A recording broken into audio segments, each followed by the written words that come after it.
Assalamualaikum dan selamat kembali ke Domir TV. Perselisihan antara umat Islam bukannya tidak dijelaskan dalam Al-Quran. Banyak ayat yang menjelaskan sebab yang mendorong konflik dan perselisihan dalam tubuh umat Islam. Perpecahan itu terjadi akibat kurangnya pengetahuan menjadikan umat Islam terjerumus dalam kehidupan yang jumud, tidak mengiktiraf pendapat yang berbeza walaupun ia dibenarkan.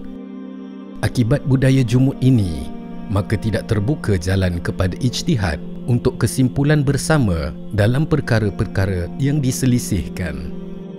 Dalam politik Islam dan juga sistem pemerintahan, Allah Subhanahu wa Ta'ala memberikan ruang kepada manusia untuk menentukan perjalanan sebuah pemerintahan dengan syarat ianya mesti meletakkan keadilan sebagai matlamatnya. Ini bermakna manusia berhak menentukan bagaimana kaedahnya untuk melaksanakan keadilan kerana ia adalah asas yang bakal menjadikan Islam sebagai satu cara hidup yang ihsan dan ikram. Sebagaimana kita memahami ungkapan Rahmatan lil Alamin yang meletakkan kesejahteraan rakyat di kedudukan paling utama selepas kedudukan Allah Subhanahu wa Ta'ala, Tuhan yang Maha Adil dan Maha Berkuasa. Selain berpendirian jumud akibat tanpa pengetahuan, Al-Quran turut menyebut perpecahan adalah akibat dengki antara satu kelompok dengan kelompok yang lain, seperti dalam surah Asy-Syura ayat 14, Al-Baqarah ayat 213, Ali Imran ayat 19 dan Al-Jathiyah ayat 17. Mencintai dunia yang berlebihan dalam surah Ali Imran ayat 152, tidak menggunakan akal yang sihat dalam surah Al-Hasyr ayat 14, dan tidak saling percaya antara satu sama lain walaupun seagama di dalam surah Hud ayat 116. Kesemua faktor ini menjadi sebab berlakunya konflik dan perpecahan yang dapat kita saksikan berlaku sepanjang sejarah hidup manusia, termasuk sejarah umat Islam. Dalam period generasi pertama Islam, konflik awal sudah bermula ketika para sahabat sedang menguruskan jenazah Rasulullah sallallahu alaihi wasallam.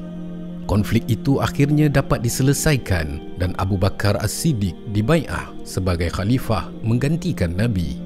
Bahkan hal itu menjadi asas kepada kebangkitan kelompok yang mahukan Ali ibn Abi Talib sebagai pengganti, berasaskan kedudukannya sebagai menantu dan sepupu Rasulullah.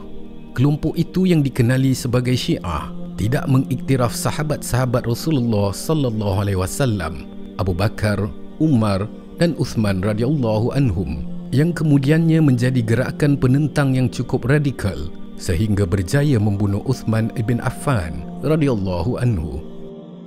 Setelah mengambil alih kuasa pemerintahan, Ali ibn Abi Talib berusaha untuk mengelakkan tuduhan dan fitnah atau amalan kronisma dan nepotisma, termasuk mengarahkan Muawiyah Abu Sufyan meletakkan jawatan sebagai Gubernur Syam, meminggirkan kedudukan dua orang bekas pengiring wira perang pada zaman Rasulullah sallallahu alaihi wasallam, iaitu Talha ibn Ubaidillah dan Zubair al-Awwam.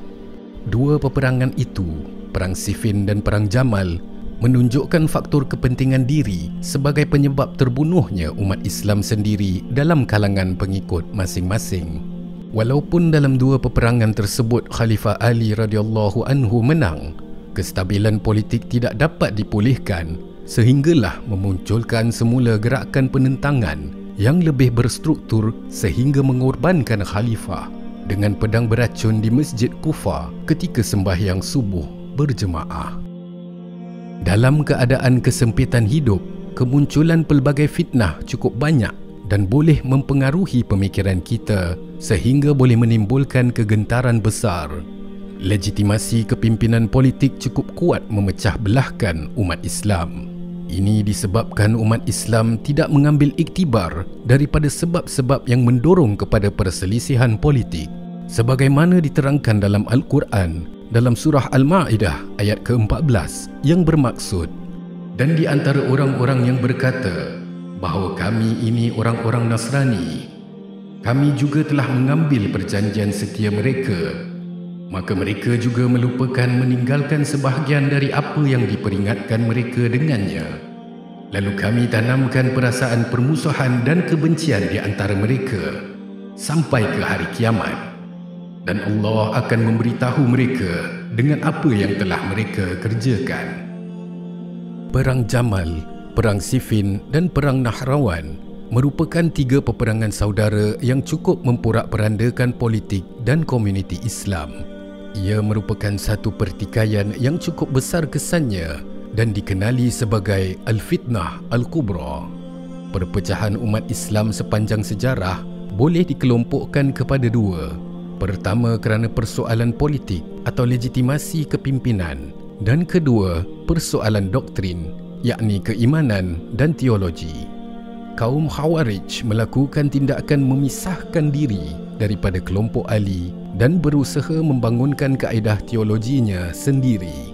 Ia kemudiannya menyebabkan munculnya kelompok Syiah setelah tidak bersetuju dengan pendekatan Khawarij dan ideologi politik Muawiyah bin Abu Sufyan setelah menukarkan konsep pemerintahan berdasarkan pemilihan secara musyawarah kepada monarki mutlak.